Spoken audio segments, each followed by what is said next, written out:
Hey, what's going on, everybody? Welcome back to On Point. This episode, I'm joined with Tony Wintrip, who is a singer, songwriter, and then also an avid elk hunter who creates music geared towards the outdoorsmen and especially the elk hunters out there. So Tony and I talk about two passions that we both share, elk hunting and music. And back when I was younger in high school, I was aspiring to be a professional drummer, and it was a very, very big part of my life for probably about 15 years. And being able to meet with somebody that has actually went somewhere with it, produced actual albums and has songs out there that people actually listen to is pretty cool, just to have a conversation and just kind of hear how that's going, but also talk about elk hunting, which Tony has had success in multiple different states, killing one giant bull in Washington, which scored extremely high in the record books, which you'll hear. But just a really cool guy, great conversation, and really enjoyed the time that I had with him. We were actually our booths were directly next to each other, so we got to talk quite a bit throughout Hoodoo. But outside of that, if you guys can, I know I'm probably sounding like a broken record by now, but if you can, go on to onpointpodcast.com, sign up for that newsletter. It's free.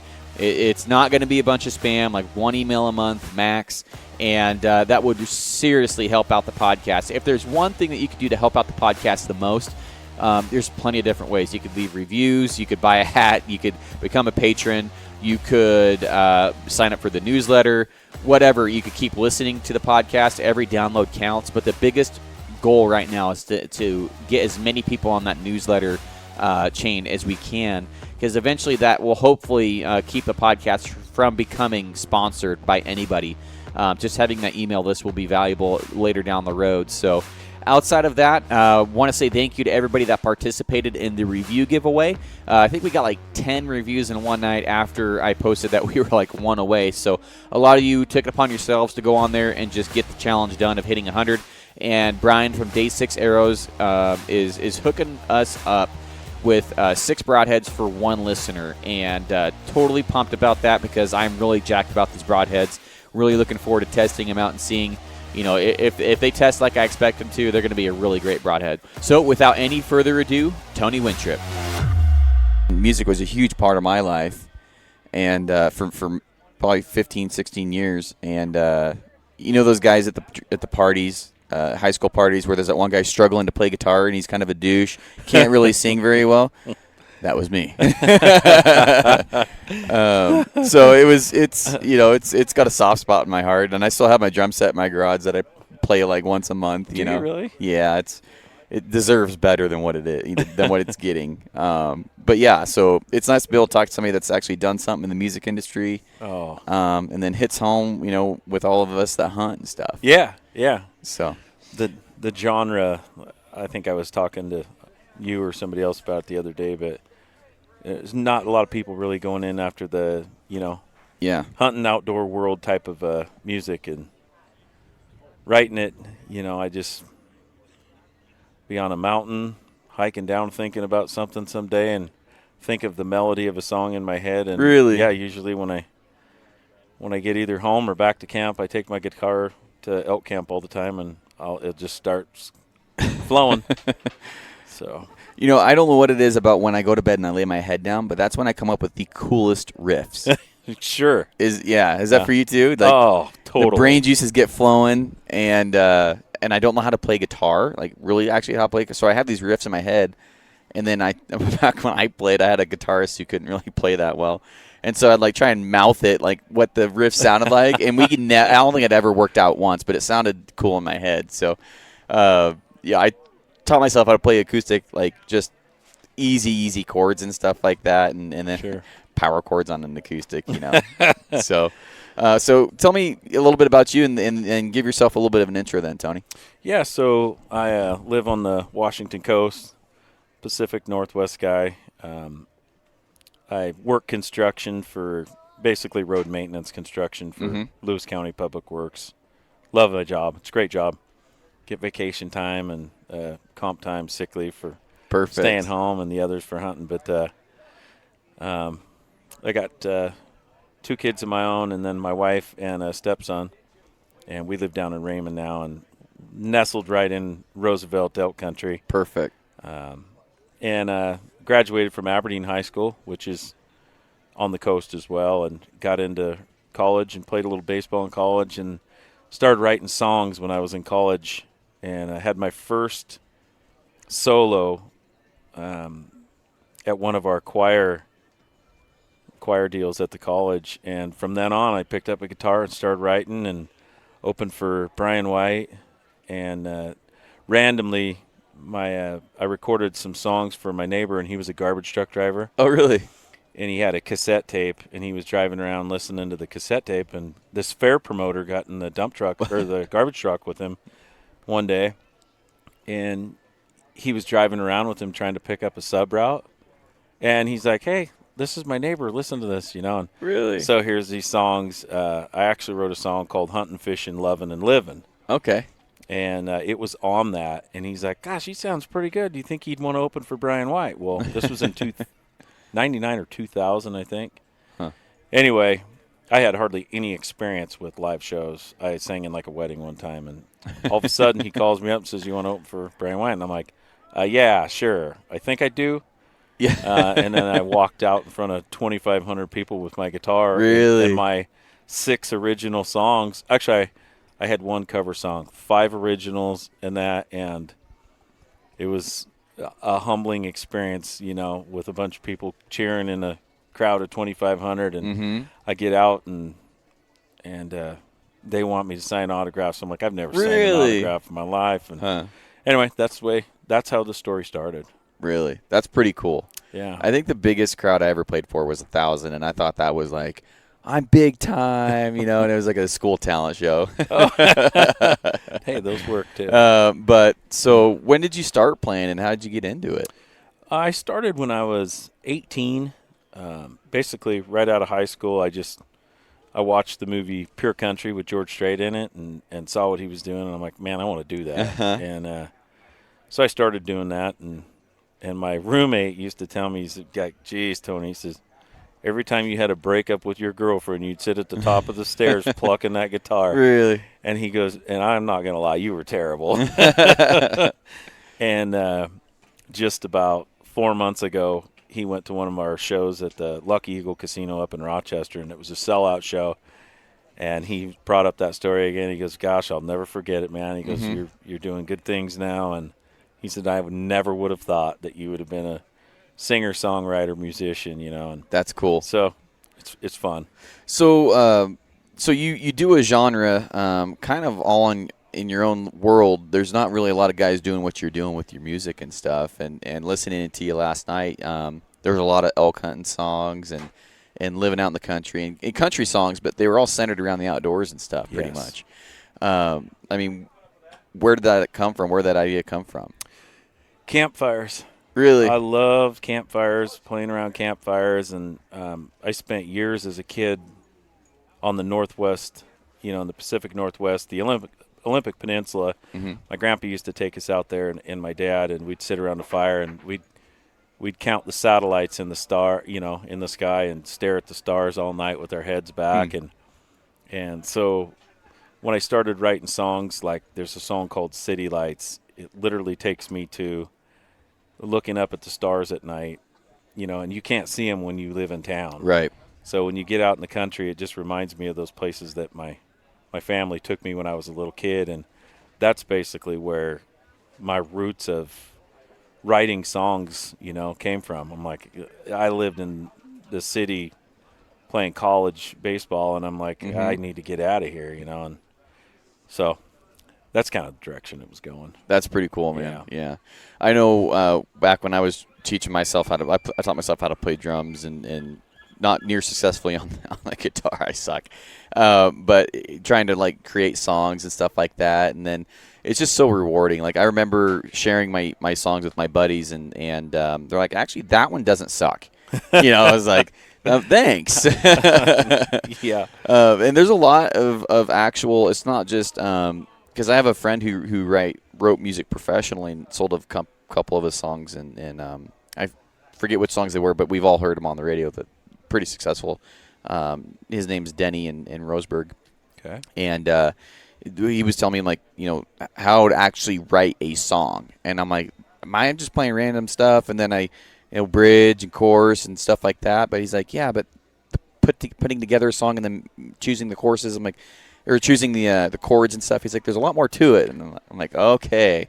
And so I guess what I'm wondering is, like, how did you learn to get to that point? Did you take lessons at all, or is it all just self-taught? Or I took 4 lessons. Really? Yeah, I took 4 lessons down in Aberdeen, Washington, and I kind of felt like what I was learning was basic enough that I could just pick up the chord chart and just start doing it on my own. So I did that, and there was calloused fingers and bloody hands, and yes, I wrote a lot of bad stuff that wasn't that good when I was practicing. But the more and more I just stuck with it. And really? Yeah, and things would pop up, even like a restaurant where you see a couple come into a restaurant where you just know something's not right about one of the two of them. They have a story, there's some sort of a story to tell that guy is not good enough for that girl, or that girl's not good enough for that guy. Huh. And I would sit there and think of stuff like that, and I don't know why. I don't know where that came from, but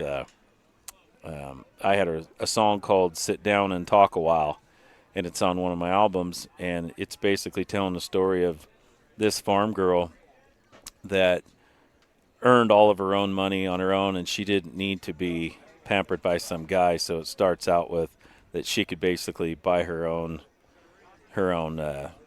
drinks or whatever, her own dinner like that when he's trying to smooze her, and then she says, no.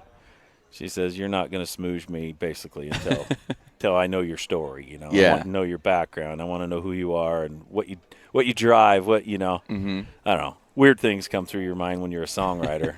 You've heard them Absolutely. All. We were actually talking about that earlier. I'm like, yeah, I just think of random shit and I try it out. That's how most of my videos come about. And so you grew up on the Washington coast, so you're a Rosie hunter by heart, probably. Yes. Now you also do the bowl down stuff. Walk me through that. You have a bunch of clothes and hats over there too that you're selling, and it seems like a lot of people come over there saying, "Hey, Tony." So you're pretty well known around the shoot. So you've got your name out there, and your apparel's selling like hotcakes over there. Yeah, we're doing pretty good. It's been based around my music forever. The Bowl Down album probably really set me off a lot better than anything I've ever done, as far as I've recorded 5 CDs. Okay. So I carry 3 of them now, and 2 of them are available on iTunes and whatnot. But that's cool. A couple of years ago, I shot the #1 archery Roosevelt in Washington. And that, once that hits social media, everybody starts to know who you are, especially in the elk hunting world. Yeah. People want to know where it came from and who's the guy, and So the stuff that we're doing now with the Bowl Down swag and Northwest Wild is pretty much, the tone was set by having a graceful season of shooting a giant bull in social media of elk hunters, picking it up, yeah, and running with it. Yep. And we've played a lot of gigs. I mean, I opened for Charlie Daniels and Dirk Spantley and Clint Black. I mean, some really cool people before this even happened. So really? I had somewhat of a following, and but this different genre was built all around the elk world, and I would say outdoor camping and stuff like that. So that's pretty cool, man. I listened to you play last night because you're playing. Are you playing the other Northwest Mountain Challenges around? Yeah. Yep. I'll be playing at Tamarack and Stevens. That's pretty cool. And you played for a while, and it was all original. Not all of it was original. You played a few covers that people knew. Yep. I think I played 2 cover songs. Yeah. But most of it was original. It's like just anything you could hear on the radio. I mean, it's good quality stuff. And Thank then you. There was one song that I really liked. We'll have you play it towards the end here. But, yeah, I mean, your music sounds really good. And do you have a drummer and all that stuff? And do you have a whole band? I have a band back home. We don't play that many shows together like we should. Yeah. They played on the albums. A couple of them played on the albums. We've played some really big gigs together, but my son had played baseball for the last 4 years in high school and just graduated last year, so I spent a lot of time playing gigs by myself because we couldn't put forth the effort to have a full band rehearsal. Right. So we would just use the band when we were going to play something big, like the casinos Yes. But I got a really awesome drummer named Mike Peterson. He's amazing. Mm-hmm. And then Steve Brown, he played guitar. Dustin Adair played guitar. Garrison Duckworth, a good friend of mine, he plays the bass. I mean, these guys are legit musicians from Grace Harbor County, or Pacific County, actually. We used to play in Grace Harbor, and now I've moved into Pacific, so I still bounce back and forth. That's pretty cool, man. Yeah. Well, I enjoyed listening to your music last night, and you had a little crowd out front that was listening, and definitely people were digging it and stuff. And I'm definitely gonna at least buy a couple songs because I was working the booth while it was going and stuff. Oh, but right. The songs that I was able to pay attention to while I wasn't so busy it was good. I really enjoyed it. Thank you, man. But so I want to kind of go into your hunting aspect here because your thing is I don't know if we call it spill, but your thing is hunting elk abroad, and you've hunted across a few different states for elk and stuff. Have you killed a lot of big bulls? Was that just like a slam dunk? Here it is. No, I've shot a handful of big bulls. I killed a 350 bull, Rocky, and a 350, basically a 349 Rosie. Several bulls hovering around 300. Really? Oregon, Idaho, Washington. Basically, those are the 3 states that I've killed, and I've never hunted Colorado. I got points in Wyoming, and I can't wait to go there. But, I do a lot of calling. I use Phelps calls. They're fabulous. And then, the coast where I live is just brushy as all get out. Oh, yeah. And the elk are pretty vocal there.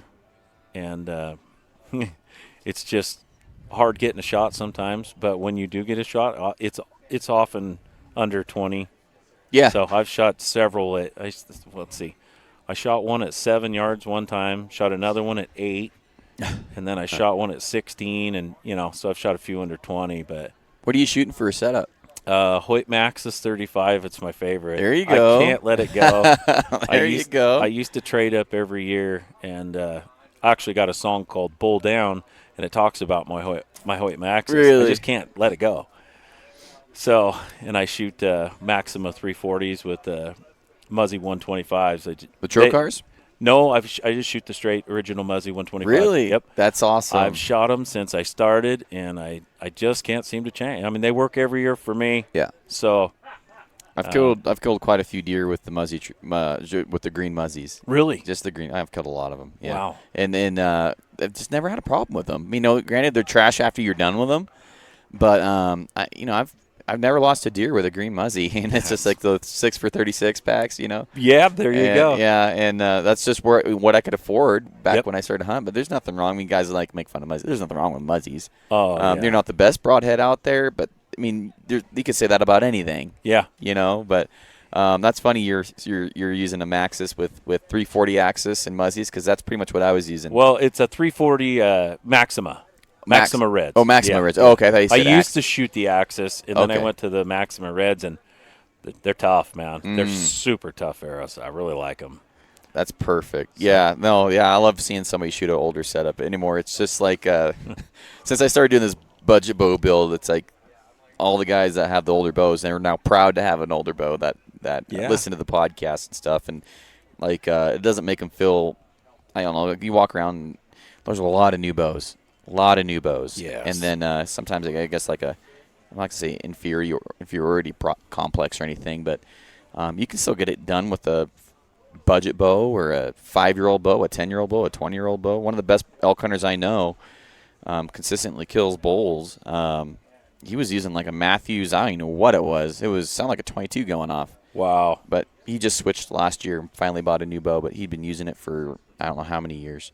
Yeah, it's just those guys that focus on killing the elk instead of focusing on looking the part or what the gear part, that's kind of what I'm transitioning to. I've always been a gear guy, but now I'm like focusing on let's kill the animal, let's fill the tag and so that bow tech's done a lot to me mentally too, as far as like kind of a mind switch. But you meet these guys like Trent Fisher, and they don't know what the hell anything is. They just arrow, broadhead, bow, let's go. Yeah. Right. And that guy's a killer. Oh, yeah. Stone cold killer. Yeah. So with your experience, because you've hunted a lot of, what would you say your ratio is for Rocky to Rosies? I've shot a lot more Rosies than Rockies. Really? Yeah. I'm glad to hear you say that they're vocal, because there's a lot of guys, and on my podcast we've talked about this quite a bit, is that the Rosies are quite aggressive. I mean, here where I hunt near home, I mean, you get one bugling, they are pretty darn aggressive on the right day, especially. But like if you get one, like bull I killed last year, and it's just because I was a little kind of chicken shit afraid to bust him out of there. But we bugled back and forth for 2 hours before I killed him. Wow! And it was an aggressive, angry bull who didn't move one step. He just stood his ground. Wow! Let me get 17 yards and kill him. So, what's your I guess contrast from a Rocky to a Rosie, and what would be some tips for hunting each one?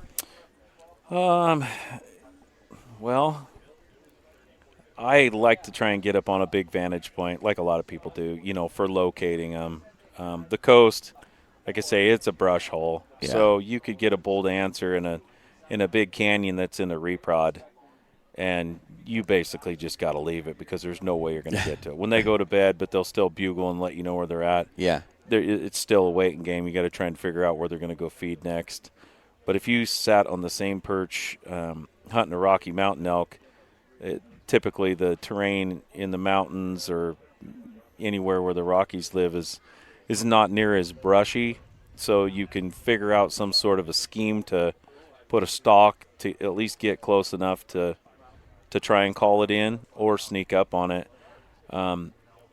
Our wind patterns on the coast are typically run by the tide. So and that's something that a lot of people don't understand and they don't think about. But I've never thought about that. It's pretty true down there. I mean, when the tide changes, everything changes with the wind. It might take a little bit of time, but it'll blow consistent at one point, and then the tide will change and it'll turn around and it'll go the other way. Huh. But that's part of growing up or living on the coast. Right. I mean, we're only hunting upwards of 15, 20 miles off the ocean. So you can see how, that could be affected by wind patterns. Yeah. Yeah, no, that makes a lot of sense. I'm hunting mostly an hour and a half from the coast, and as a bird flies, it'd probably be like 30 or 40 miles. Yeah, maybe 30. Yeah, probably 40 miles from the coast. And this year bear hunting, it was like I just couldn't figure the wind out, man. It was like we had a few storm fronts moving in, but I had this really strong updraft coming out of a canyon. It's in the evening. And this bear's feeding down. It's just this spring. And I'm like, oh, okay, I'm going to kill you. Yeah, you're good enough to take home. And so I'm setting up the gun and taking my time because the wind's in my face. There's no need to rush it. Well, I could see in my scope the wind is just hammering just as hard on the other side, but going straight down to him. And I think what that wind did is it went straight up, hit me in the face coming from the bottom, went all the way around and either hit my truck or carried my scent all the way back around and horseshoed up the canyon, and then it hit his nose because he went like this, looked up, sniffed a couple times, and then hauled ass out of there. Yes. I'm like, I did not see that coming. And I was just really struggling this year with the wind over there. And we had a lot of storm fronts at spring. Sure. And I know that kind of overrides the normal thermals and stuff. But what's your experience with that, with the thermals and the fronts coming in? Do you get that sporadic wind? Absolutely. We get it all the time. And going back to what you're talking about, I strongly believe that a black bear has one of the best senses in the wild. Oh, yeah. And they do exactly what you said. They'll stand up, sniff the air, drop down, and they're gone. Oh, yeah. And, and elk smells really good, but I've seen so many bears do that, stand up and turn around and see ya. Yeah. But, those sporadic wind changes are very common on the coast. Especially if you move inland past that marine layer. Yeah. We'll get a sea fog layer that'll come in 20, 30 miles. So basically, it'll start to change as soon as you drop over any of those little ranges out of those fog patterns, and then the wind swirls and there's nothing worse than being 80 to 100 yards from a elk and having that wind swirl, and everybody knows how bad it can get. I mean, My window for harvesting a bull when you're in that magic circle, the 100, 120 yards, is usually within 10 minutes, and oftentimes it's within about 4 or 5. Really? Just because of those thermal switches and, those patterns down there. If it's sustained and good and you're on, say you're on the east side hunting towards the west where the ocean is, you're good. I mean, but those elk know too, and they're always trying to get downwind of you. But that's the most consistent pattern because it's blowing in off the ocean. That makes a lot of sense. And in that fog bank this year, hunting spring bears again, there's this fog bank. It was I think 1,600 feet elevation. And yeah, it was about 1,600 feet, it was 1,800 feet elevation, because right there is where I hit the fog bank, and then like 90% of my area where I was wanting to hunt bears this year was that night was fogged out, like 20-yard visibility. It was just super fog bank. And it came right from the ocean, and then so I went back down, and I kind of backtracked and got out of it. But the wind was a nightmare that night too. We're down low, but saw 3 bears and stuff. But wow. Yeah, that fog bank is no freaking joke. No, it's not. And for guys that haven't hunted the Oregon coast, you can imagine it, but I don't think you'll appreciate it until you ever get fogged out by a coastal fog bank. Right. But so I'd love to hear what your kind of playbook is for say if you're off a spot that you typically want to hunt or bugle. Do you scout a lot? You scout a lot? I scout a ton. Okay, because I was talking to the bro guys, and they're like, yeah, we don't scout, because I'm like, I got some bulls this year I'm going to find and kill. They're huge. And like, we don't scout. Wow. Yeah, they travel a lot, and they let basically the bugles do the scouting down the drainages for them until they find a player. So I'd love to hear yours, because yours is a different playbook. Yeah. So I hunt with my brother, and then a good friend of mine that's a school teacher, Brad, and then my dad, of course. And oftentimes my buddy Brad, he doesn't get the amount of time to hunt as the rest of us, so we want to make sure when he gets to get out there with us that we got something to go chase. Okay. So, August 1st, when bear season rolls around, we're hunting bears, and we're scouting for elk. That's what I do. But typically, all the elk that we know do the same thing year after year. I mean, especially if they don't cut any timber. Of course, that changes everything when you're hunting private or timberlands. Next thing you know, I do a lot of walk-in hunting, so you walk in there and then you find out, you harvested an elk there last year, and you're like, I ain't going to do that for another 10 to 12 years, it looks like. Yeah. So they start changing their patterns, but I do agree with those guys' philosophy of traveling and bugling, absolutely. But I really like to try and stay ahead, knowing, where the water is that year, especially if I'm hunting Rockies. Good Lord, I mean, you've got to know where there's water. Those elk have to have a spring or a wallow. Mm-hmm. The coast is easy. There's water everywhere. Right. So those elk are, they're not afraid to move a mile or two. But those Rockies, I believe, stay in a pretty good pattern until they're shoved out. Yeah.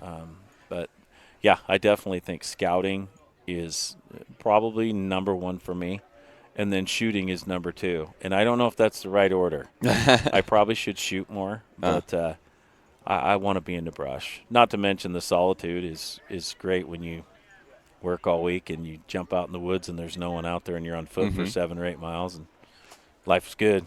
Right. So when you get a bull to bugle, are you immediately moving in on them? I mean, what's your so let's just give you a scenario. In the morning, you have a bull. He's bugling down below you. Some playbooks, like the bro guys, would wait till noon to move in on him, let him bed. They'd locate him then, and then kill him when he's let his cows go. But I've also talked to other guys that are like, dude, I'm not leaving that bull. I'm going in now. I'm going to kill him. Mm-hmm. What's your train of thought on that? I've harvested bulls either way. I've got in right behind them where they're still fresh and they haven't got, they've been up all night basically, chasing, whatever else. They want to go take a nap. They want to go lay down. Sometimes I believe that you got to give it a play right out of the gate, especially if there's other people in the area. Oh, yeah. But I think when they're in their bed too, I had a great scenario one time where we watched a 4x5 Rosie with about 6 cows bedded in the bottom of a clear cut at about noon, and he was bedded right down by the creek. It was just a random weird spot, like why weren't they in the timber? And it's kind of cat country too, so I think they were perched out there for a reason. Well, I told my dad, I'm like, well, I'm just going to sneak down through the clear cut in one of those drainages in the draws, and I'm going to try and call them up the creek. And it was a total game of peekaboo. It was the coolest thing I ever seen. There's big stumps everywhere. You know, it's the bottom of a clear cut. So I get behind this stump, and I peek around it, and he's about, I don't know, 100 yards. Wind's good. That's the first thing I do is wind. Yep. I forgot I should have said that first. I flick it first thing. But I got down there, and I looked, and I cow called a couple of times just to see what he would do, and they were all looking. And he was kind of like, my mind, I'm thinking, if he slept for a couple minutes and he didn't realize one of his cows got up and walked off, he would be like, oh, what are you doing over there? So I instantly turned my bugle the other way, just so I didn't give him the aggressive one, and I raghorned him. I call it the lazy man's bugle, and I bugled, and all of a sudden he got up out of his bed.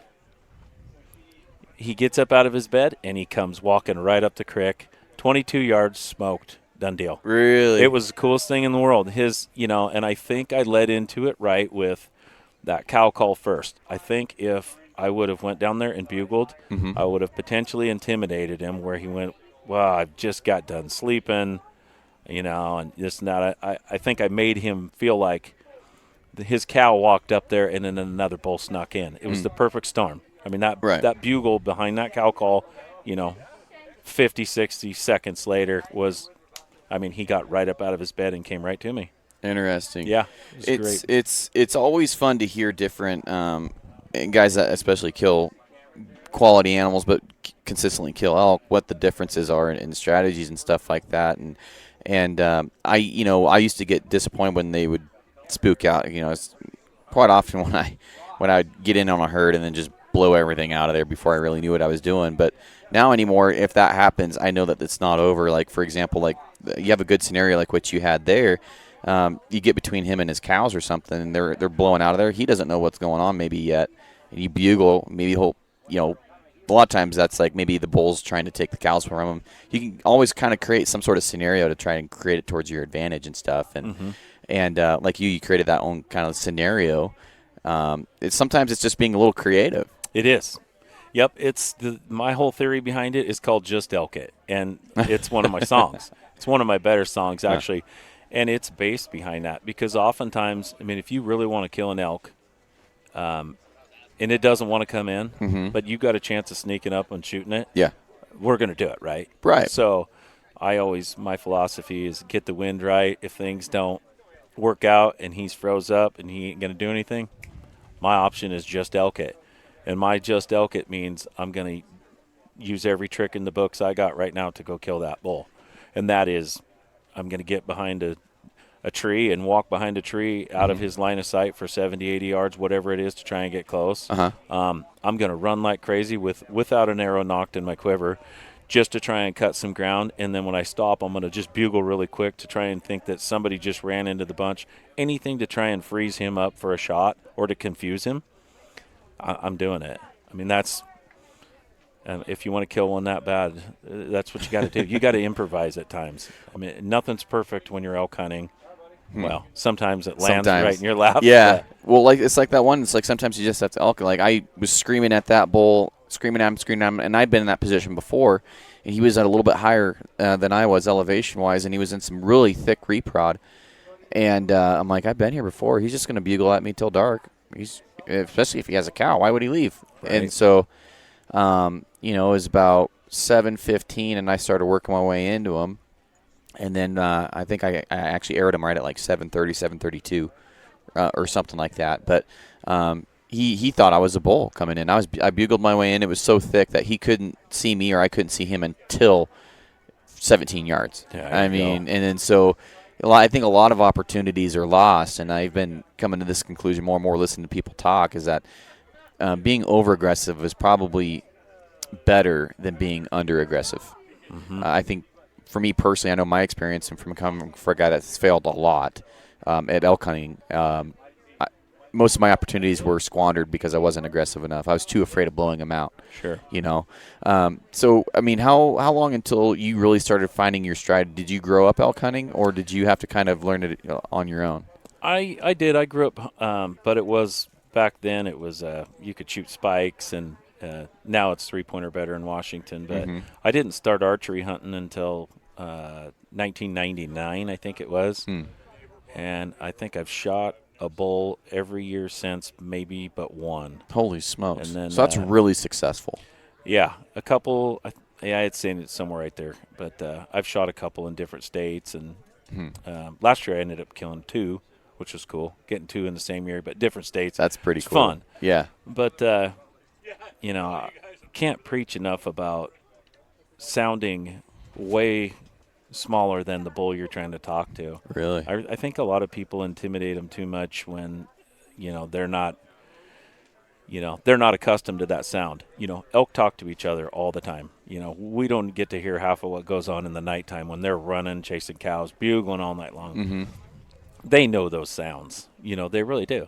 And if you get in close to a bull with some cows and you blow the wrong bugle right out of the gate that says I'm bigger than you, it's not good. I mean, sometimes it'll change and you'll get lucky, but I've seen them turn around and have that sour face like, I don't want nothing to do with you. And then you always think about it like, God, what could I have done different? And then you're like, well, number one, you could rule out if you go to a bar and you're going to try and steal a guy's girlfriend at the bar, you're not going to go after the one that's bigger than you, right? And he's obviously not going to try and fight the guy that's bigger than him. So I think sounding small and being small is the ticket. And you can be aggressive and be small, and that's what I do. My style of bugling isn't competition bugling. I mean, it'll sound good, but it sounds real, and it sounds like I've thought about the game I'm going to play with this elk, and this is the way I'm going to do it. So, that's just my own philosophy, but it's worked. So with your success rate, and that's a really good success rate, pretty much filling your tag every year. The average hunter fills, I think, every 7 years. The average hunter kills a bull with a bow. What do you think would be the biggest differences between you and that? I think it's 10% kill 80% of the bulls. Wow. On average, and I might be pulling that out of my ass, but I believe I heard that before. That 10% of the hunters kill 80% of the elk every year. It's like that's the same guys that are successful as that 10%. And what would be, in your opinion, what separates the 10% from the guys who aren't filling their tags or maybe just get lucky every few years? Confidence. Really? Confidence is the number one thing for me. It's like what you were telling me, those years that you didn't you lost, They got the best of you because you didn't try to intimidate them enough. You weren't aggressive enough. You weren't aggressive enough because you weren't confident enough to try it, right? You felt like that's your only opportunity. Maybe, and so that's the deal. A lot of people will go, I'm going to wait it out. I'm going to wait it out. And you're like, okay, well, you're risking the chance of the elk getting up and running off. You're risking the chance of somebody else coming in and do it. You're risking the chance that the wind changes. There's a lot of things that come into play with, or you take that chance because you're confident and go, well, screw it. I'm going for it right now. It's now or never. And if he boogers and he goes off another day, I at least made that chance. But, I think confidence is really number one in what you're doing. There's a lot of people afraid to blow a bugle aggressively. There's a lot of people that want to just rip, roar, and sound the greatest out in the woods that you can. But I swear by being small, and I'm confident that if I bust a herd of elk in one place and they go into the shithole, a mile away, I'll go find a different herd in another drainage because I've spent enough time scouting and I've hunted long enough that I'll go, I'm competent enough to leave one place if I have to and go to the next. Right. Well, I've always heard that, you got to put your emotion into your bugles and, until maybe you get pissed off enough to put that emotion into the bugle and you really meet that bull where he's at, I've heard that sometimes just putting real emotion into when you bugle and communicate to that elk, it comes across. And so maybe confident is also another emotion.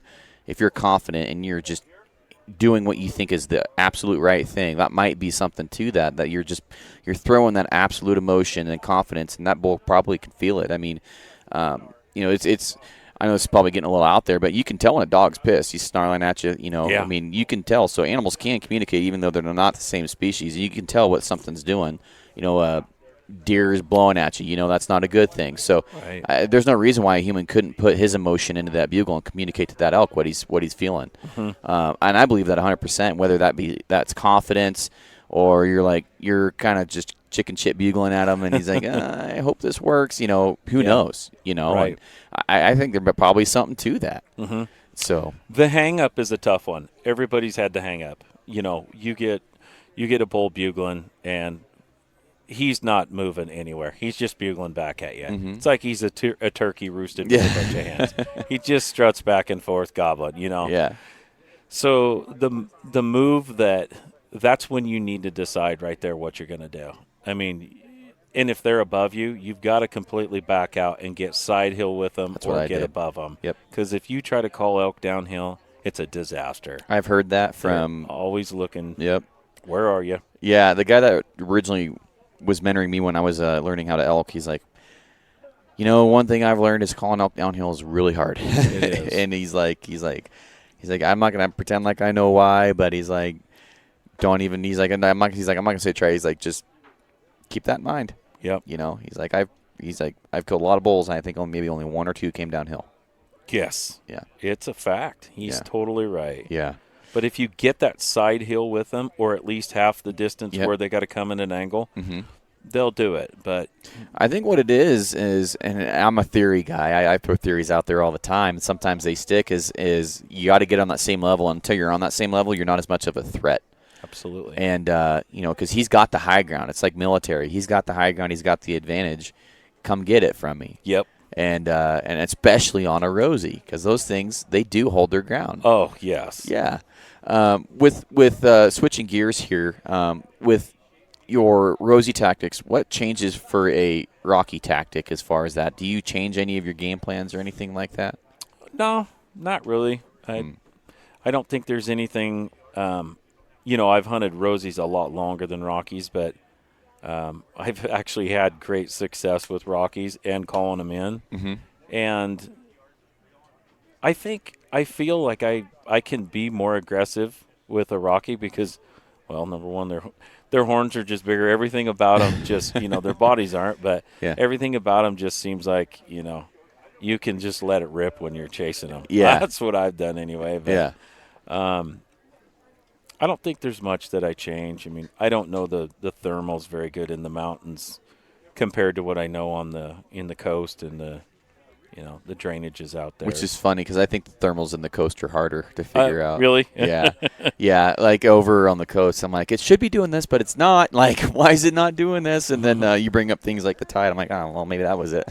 Yeah. But over there in Eastern Oregon where we hunt, it's unless there's a weather system coming in, if everything's just normal, you can count on the wind doing this. There's areas where even if the wind's wrong, we're like, it's wrong right now, but wait 5 minutes. That wind should do what it's going to do, and then 99% of the time it will do what you predict it to do. I mean, it's a nice flat swampy area, and we have two or three different ways we hunt it, and it all depends on the weather front. And then also, if the wind's just wrong that day, and you have to hunt it. Sometimes it likes to swirl, but it's hunting a spot. And then there's also, when I used to fight fire, we would have things called local winds, and those derive what science should say they should do. And so firefighting is like you go over the local winds versus what the actual thermals should be. And like there's a gun range over in Canyonville. It's always going left to right up that drainage. It doesn't matter what it's doing. Wow. Really weird. Yeah. And so I've always thought of that. I've always held that firefighting idea in the back of my head, and like you say, elk it. Just go with it. Just elk it, man. Yeah. So with the Rockies and everything, I mean, you've hunted them in Oregon and Washington and Idaho, you said? Yep. That's awesome. And so do you find that they're easier to get responses out of? Do you get more bugles out of them? Has your success rate changed with the Rockies versus the Rosies at all? Has there been any learning curves for you? I've learned a lot about Rockies where they go to bed a lot quicker than Roosevelt's. Roosevelt's are weird. Sometimes they'll go in early, and sometimes they'll stay out till 9 or 10 in the morning, and you know. But as far as like calling, I don't know. It's pretty similar strategies, I would say. Yeah. You know, but where they go when they take off is like, for example, we hunted Idaho last year, and it took me a couple days to figure out. It's big country. Like, how far are these elk going to travel, and when are they going to stop?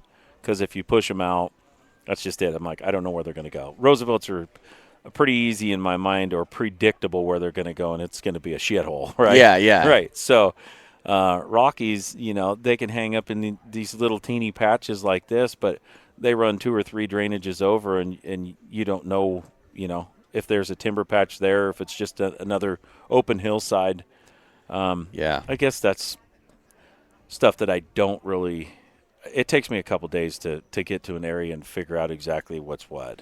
Yeah. But probably didn't answer you very well. No, I'm getting the sense that, you know, with a lot of the more successful elk hunters that hunt abroad, they don't really change their game plans for Rosies to Rockies. It's they have what works for them. An elk is an elk, just because it's harder to hear it over on the coast, and there are maybe a little bit more aggressive on the coast, which I think they are. Mm-hmm. Rosies are, but he's like, from all the guys that I've interviewed that are really good elk hunters, they stick with their game plan, and that I just kind of do my thing, and then I'll figure out, you know, a few other things here, but really I don't really change much. Yeah. And what works on an elk and the coast most of the time works on an elk over on the Rockies. And we don't change hardly anything either. Like, we've had it's funny, I grew up in one of the most populated elk units in Oregon, but I got way more bugles and way more success quicker over eastern Oregon than I did over where I grew up. Huh. And I just spent usually like the last 6 years hunting eastern Oregon, and it was fun because it took me 2 years to hear a bugle. First time when I picked up a bow, it took me 2 years to hear a bugle, and then the guy took pity on me and started helping me out. And then I went over to Eastern Oregon, and it was like bugle, bugle, bugle, bugle. I was like, what in the hell's going on? Is this real? Running around the woods with a Terminator bugle, you know, just it didn't matter. It didn't matter. And guys like to make fun of the Terminator, but man, I've got the best response. I got 6 bulls going at once. The first time me and my buddy went over there, it was incredible. Wow. And we were in a high-pressured area that they were hunting farther than we were going in. And so all these elk, and there was a fire that pushed them over too. And it was just like the perfect storm that all these bulls ended up in this little drainage. And me and my Terminator bugle, I don't know how many bulls we blew out of there, but it had to be a record. we sucked. We didn't end up killing a bull, but that was the best, most memorable elk season I've ever had. And wow. Neither of us filled a tag that year. Dude, that's what it's all about, though, isn't it? I mean, yeah. And everything you learned from every one of those that didn't come true, you know? Yeah, exactly. You pick up something new no matter what you do. I mean, the best elk hunters in the world are still going to make mistakes, and they'll all tell you that. You know, there's not a day in the woods that you don't learn something that you didn't know. Right. And it might be anything from a plant that an elk eats, or something about a track, or something about anything in the woods. I mean, there's something to learn every day, and you just have to know that it just wasn't your time when it didn't happen. Right. I mean, you're just like, what could I have done different? Right. That's been my thing is and I've said this for many years as I played sports, and it's just always been something I've told myself, kind of like a personal motto is that my failures refine me, but my successes will define me. And nice. That's something that I've always just kind of carried around with me, because I freaking failed a lot, right? We all have, yeah. Right? And so if that's going to be the majority of your experience, especially when you're starting off, you better get used to it. You better not like failing. Now, winners don't like failing, but you better be okay with it, and you better learn from it if you don't like it.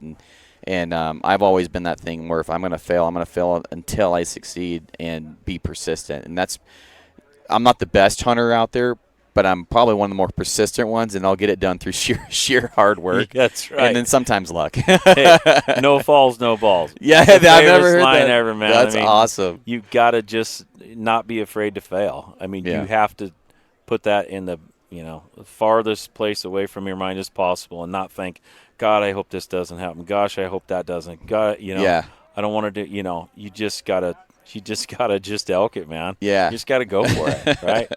Yeah, and another thing that I like to do a lot is I like to make a lot of noise. I like to sound like an elk. Yes. If you're too quiet, like you said, if you're not aggressive enough, and that doesn't mean like calling wise, just on where you make your presentation at, or where you get to the place that you want to call from. You don't want to sneak down there. Yeah. And then all of a sudden rip off a bugle and just scare the hell out of them. Like, wow, I did not hear that elk coming, and now he's trying to eat me. Yeah. Right. So that's a really good point. I mean, I feel like a lot of guys, they're sneaking into position, but yet they're projecting a really pissed off bull.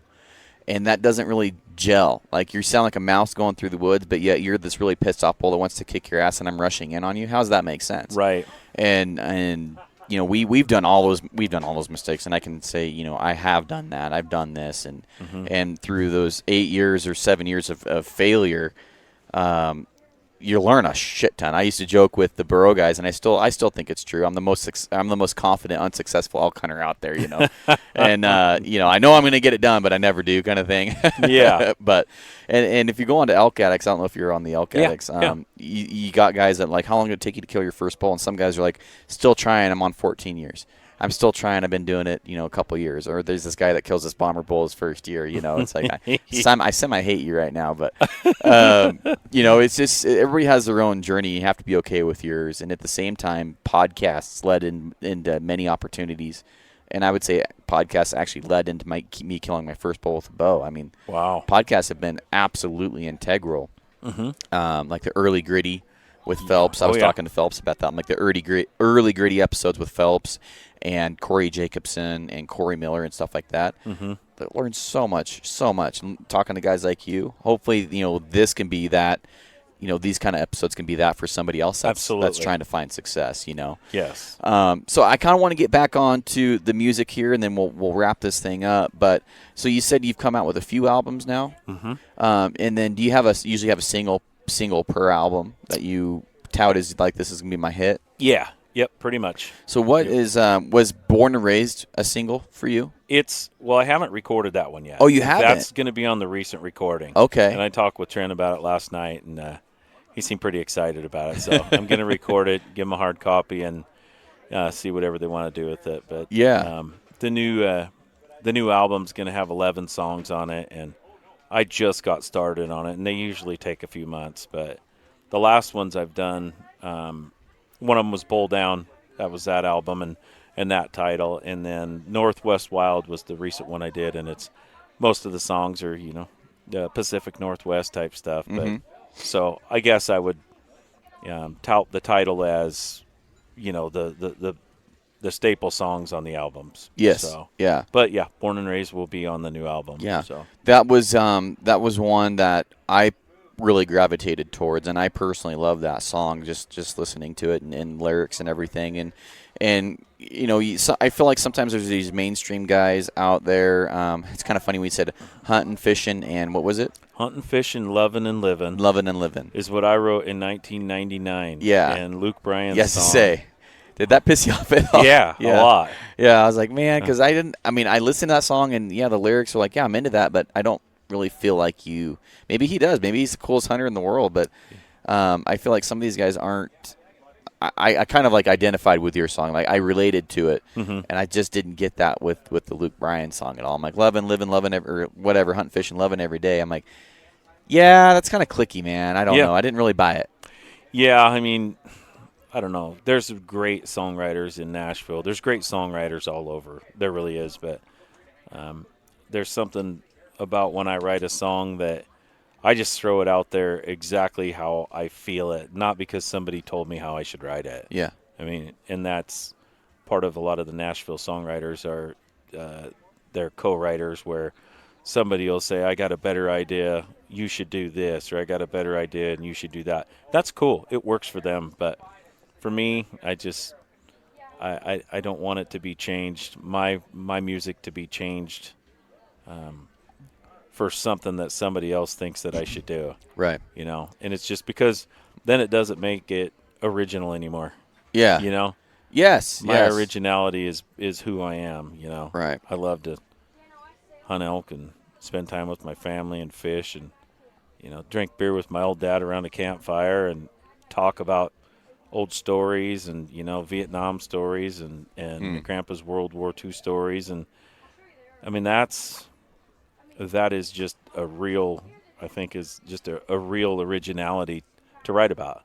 Right. Because it's stuff that, you know, these people have done or I've taken a shine to it, like, oh, my God, I want to hear more. I want to hear more. Mm-hmm. And then I want to write about it. Mm-hmm. So there you go. Well, no, I mean, it just feels like somebody that, you know, you listen to somebody talk about something and you can feel like you're either getting bullshitted or they really know what they're doing or somebody that's been there, got it and done been there, done that and has a T-shirt to prove it. You know, it just listening to the lyrics, I'm like, this guy's out there. He knows, like he does it. He's, you know, and then the verses, you know, I can buy into it. Mm-hmm. And that's what I really appreciated and really connected with that song. I would love for you to play it. Oh, sweet. On the show real quick, and then we'll wrap it up and give folks a place where they can check out your music and stuff and your swag. Right on, man. Yeah, absolutely. So tell me a little bit more about the Born and Raised song and where it came from and how you wrote it. You know, I started watching those guys a year or two ago, and a lot of people, and every episode is, you know, they're doing stuff like everybody dreams about doing. Mm-hmm. You know, I don't know. For me, it was making a living in the woods someday, making a living in this industry someday. I've had that dream Same here. Since I wrote Hunting, Fishing, Loving, and Living. Yeah. And so seeing what they were doing and just feeling like every time you're watching one of those episodes, you're thinking about how you were born and raised, and it's the same way. You know, I mean, their way of touching people with what they're doing it just makes me feel like every episode I'm there, you know. So Born and Raised to me was, you know, a tribute to these guys and kind of telling a little story about things that I did as well in it, you know. But in their time and era, you know, similar to mine, there was, you know, like Garth Brooks was on the radio a lot, long time ago, you know, when we were kids, or, you know, you grew up and your parents had a garden, or you know, you said prayers at the table, or you drank coffee, or, you know, Born and Raised is just hunting, and, well, you'll get the gist of it in the song. Yeah, so, I knew it was called Born and Raised, and I related that to them, but I didn't know it was a tribute song. Absolutely, that's to pretty those guys, badass, man. They're amazing. You know, like I say, it has a total meaning for what they're doing, mixed in with a little bit of, you know, my feelings about being born and raised too, just chipping in. So, it's born and raised. That's awesome, man. Well, yeah, let's go ahead and get this thing going, and then I'll make sure that the mic levels stay good for you. Okay. And you were playing earlier, and the mic was picking it up, so it's just a matter of the voice level being good, and we're good. Okay. Maybe I'll set it. Should I set it right there? The mic? Yeah. I'd keep the mic on, and then I'll just I'll adjust it for you. Okay. Yeah. Perfect. And that's a beautiful guitar, by the way. Thank you. Yeah, Taylor.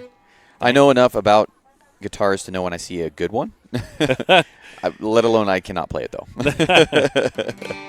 How does that sound? That sounds great. You can hear it great. So, yeah, I actually had like I was telling you, I have a Fender that I call my trasher. I love it, but I play it around campfires and everything. And this one's more of the baby where I haven't had it for very long, but it's definitely not going to get any cigarette stains or beer stains on it from playing in a tavern, you know. Anyway, this song's called Born and Raised.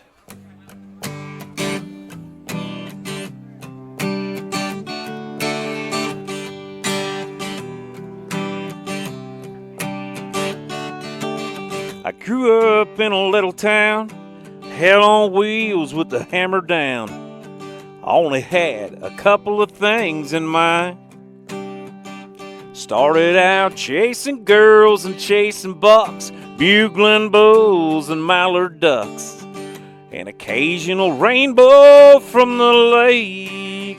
Where I was born and raised on hunting, can you take me fishing? As a young boy, I was always wishing I could make a living working in the woods someday.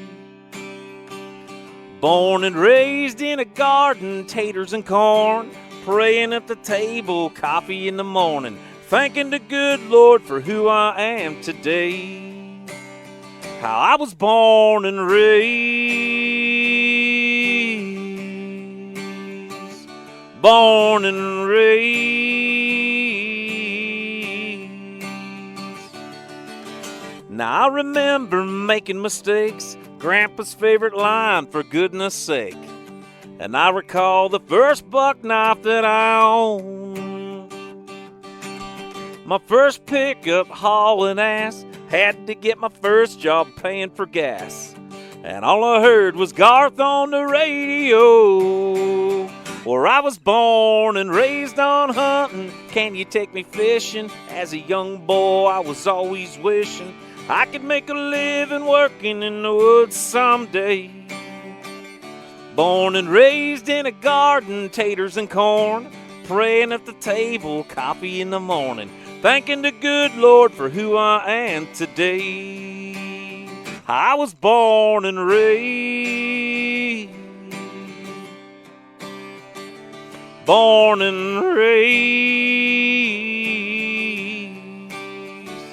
born and raised, with dirt on my two hands and I'm bound for nowhere.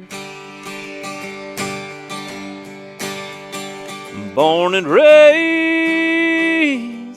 if you don't like the way I'm living, I don't care. All I know is the only way. I was born and raised. I was born and raised, yeah.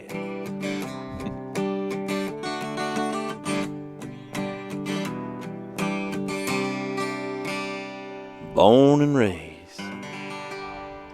There you go. Hey. Born and raised live. I loved that. I chuckled. I feel bad because I probably picked it up, but I chuckled when you said the first buck knife and hauling ass in your first truck. Because I remember my first buck knife, it was I want to say it was like a jackknife model, and it would attach to your belt loop, and my uncle gave it to me, and it was a cheap-ass buck knife, but it was one of the sharpest knives I ever had. Absolutely. Yeah, and I lost it in Eastern Oregon when I was hunting over there, hunting for mule deer with my dad. But and you felt like a beast when you had it, right? I was cool like, I was slicing paper with it, just doling the shit out of it. But I was dying, it was so sharp. And I was like, yeah, I've looked for one since. I haven't found one. I'll be darned. But yeah, things have changed with knives, haven't they? Yeah, they have. They have. I know it wasn't an expensive one, but damn, that thing was sharp. But yeah, that was an awesome song, man. Thank you. So, so give me a few links for the folks that are listening, and tell them where they can find you, where they can pick up your music at, and give yourself a shameless plug. Oh, okay.